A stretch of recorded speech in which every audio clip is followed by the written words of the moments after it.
Hello, everyone. Welcome to Follow Him Favorites. My name is Hank Smith. I'm the host of a podcast called Follow Him, and I am here with my wonderful, beautiful, fantastic co host, John, by the way, one of the greatest people ever. Yeah, that guy just behind you there, John. Who's he talking about?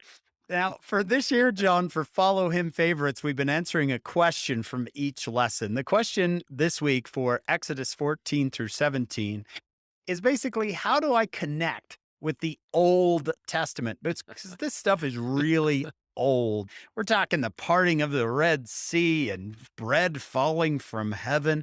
This isn't something that happens to me every day. How do I connect with something that is so long ago? Here's what I'd like to say. It's not just their story, it's our story.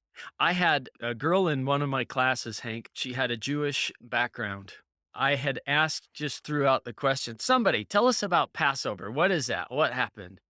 And her answer, all she said was, it was so brief, but it changed my life. She said, "Oh, that is when we were saved from the plague by marking the doorposts with blood." She didn't say that is when they were saved.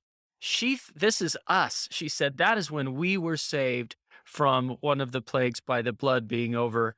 And she referred to these people as us. And I will never forget that. Identified with them. And so that helped me to say, this is our story. This is the people of God. We are trying to be the people of God. So how do we connect with them? Well, this is our our story. And we can even look at this and look at our patriarchal blessings and say, yeah, these are my people. Because I came from one of these tribes. And yeah, it's different culture, background, names, everything. But we see so many of the things that we do in what they do, because we murmur, we complain, but we're delivered. Yeah, let's talk about this murmuring and complaining idea. Because when I say, "Oh, I can't connect," and then I see all this murmuring, I'm like, I "Wait, can connect. is this my journal?" Yeah, I can connect here. Because things get difficult for them in different ways, of Yeah. course, than perhaps they do for us. But when things get difficult, they murmur, which is this idea of kind of complain, be angry, look at God, and kind of shake your fist at heaven, like, "Why would you do this to me?" How have you learned about complaining from these people? If you've gotten better than that, I don't hear you complain much, John. So you must have something must have happened along We the edit way. that part, but yeah, it was a blessing for me, and the Lord inspires every mission call, but it was a blessing for me to go where I did because it kind of helped me to realize today we call it first world problems, right? Right. My diamond earring scratched my iPhone. So we call it first world problems. But for me, I realized that I had spent a lot of time as a teenager complaining about my blessings. My dad had this old 64 Dodge Polara that was swamp green, and that was my one of our high school cars, me and my siblings. Oh, Swamp it was green. horrible, Wow. Hank. I have pictures, I'll show you, but if my friends in the Philippines would have said, "Your family has a car?"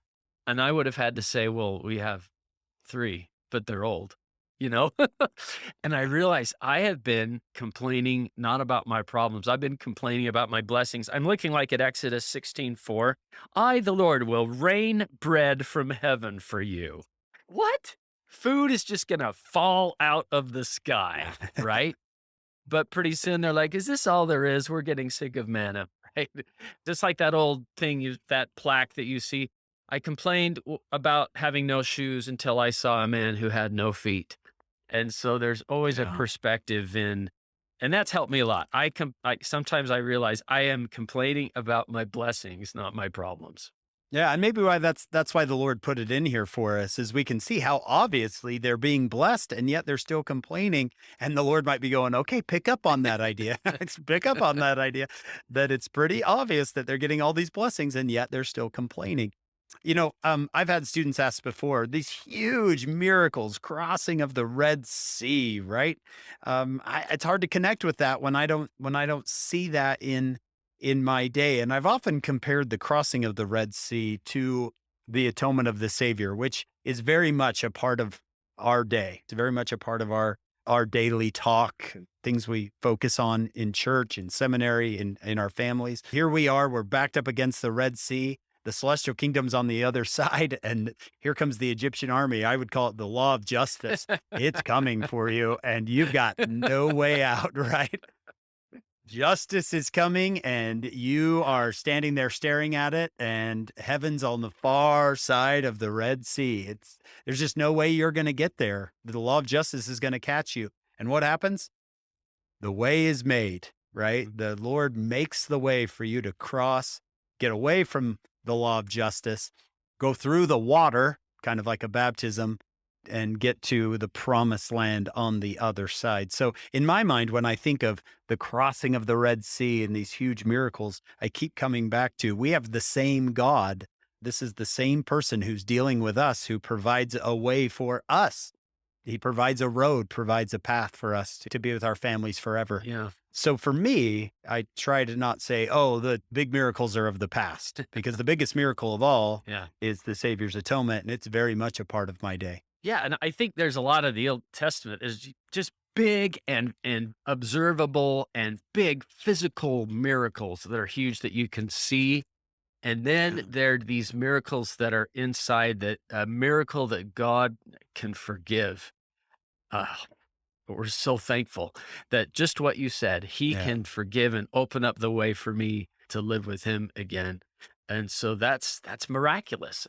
The resurrection, miraculous. And that he can make that Yeah. happen for all of us is miraculous. Yeah, maybe there was more big. And I mean, I think of the Book of Mormon and the darkness for 3 days. Well, we can sometimes have darkness emotionally in our lives or whatever, and the Lord can change it from dark to light. And so it's a miracle inside sometimes. Well, I mean, think about it, John. If you were to share these people our day, they would be saying, those are huge miracles, right? They can cross the earth in a day, right? I can fly from Salt Lake to Israel. I can get there in one day. That would be a Yeah. miracle. That thing called a them. microwave? Wow.